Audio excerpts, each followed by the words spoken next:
Daily news আসামলৈ স্বাগতম জনাইছোঁ। ষ্টুডিঅ'ত মই মনীষা আৰু এই মুহূৰ্তত এক গুৰুত্বপূৰ্ণ খবৰ। কৃষক নেতা অখিল গগৈৰ আশুআৰোগ্য কামনা কৰি লখিমপুৰ জিলা কৃষক মুক্তি বন্তি প্ৰজ্বলন কাৰ্যসূচী। বৰ্তমান কৰোনা মহামাৰীৰ সময়ছোৱাত গুৱাহাটী কেন্দ্ৰীয় কাৰাগাৰত বন্দী হৈ থকা কৃষক নেতা অখিল গগৈৰ গাত দেখা গৈছে কৰোনা মহামাৰীৰ লক্ষণ।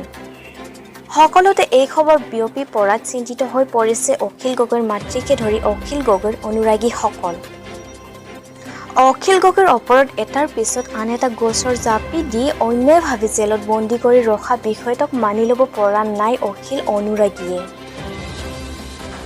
সেয়েহে অখিল গগৈৰ শেহতীয়া স্বাস্থ্যৰ উন্নতিৰ কামনা কৰি লখিমপুৰ জিলা কৃষক মুক্তি সংগ্ৰাম সমিতিয়ে যোৱাকালি সন্ধিয়া এগাছিকৈ চাকি জ্বলাই ভগৱানৰ ওচৰত প্ৰাৰ্থনা জনায়।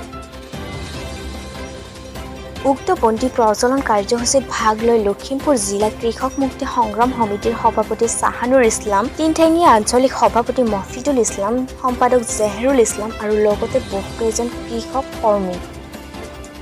লখিমপুৰৰ পৰা আব্দুল কালামৰ ৰিপৰ্ট, ডেইলি নিউজ আসাম।